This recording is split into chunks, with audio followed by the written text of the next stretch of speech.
I'm Lawrence Wintermeyer, and welcome to FinTech TV at Abu Dhabi Finance Week. I'm absolutely delighted to be joined by my community partner, Simon Taylor, who is the head of market development at Tempo. How you doing, pal? I'm really well. Always a pleasure to see you, Lawrence. How are you doing? I'm doing all the better for seeing you here at ADFW. I mean, you and I work so closely on so many things, but I never get to see you. So this is fantastic.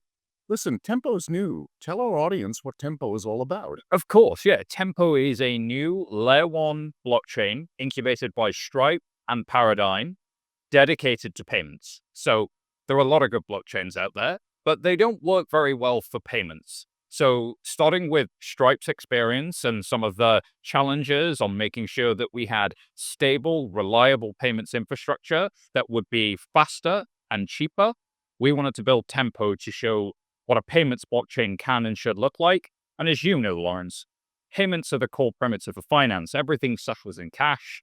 So we're building that out.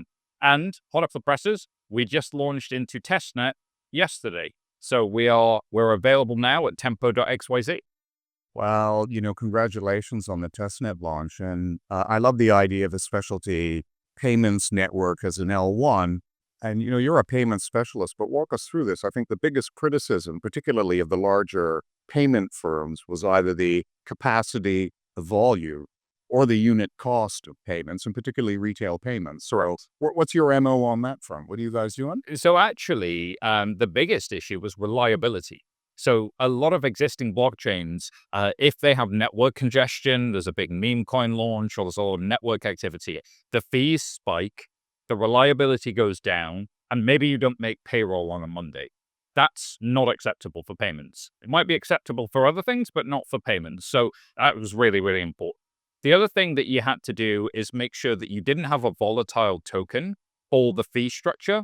So we made sure that gas is paid in any stablecoin, and it's stablecoin agnostic. So what that means is we can set a fee structure that is consistent and consistently low. So there are other chains where fees are pretty low, but it's that consistency that's the really key thing.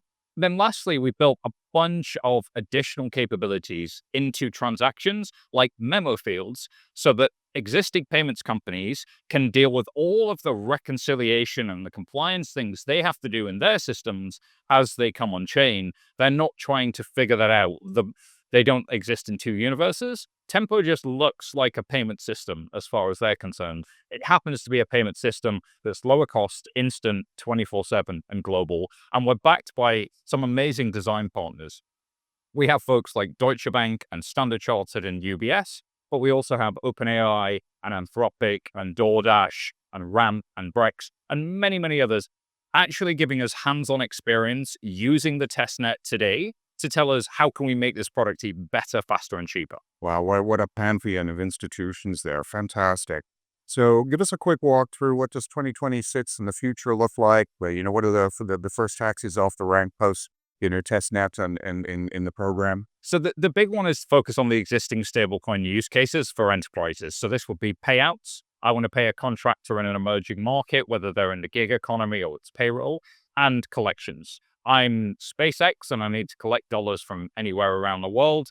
Those are the two core use cases. And then the third one, a lot with payments companies, is actually 24/7 treasury management, that instant liquidity and being able to repatriate dollars or move them around wherever you've got too many dollars stuck in one region and you're waiting for the correspondent banking windows to open. Stablecoins allow you to float that back and forth. That's the killer use case right there, isn't it? That's the killer use case. And we'll see payments companies, some are already live with that. We'll see a lot more payments companies lean into that. And we think Tempo is the best place to do it. So we'll be aiming for mainnet in the first half of next year.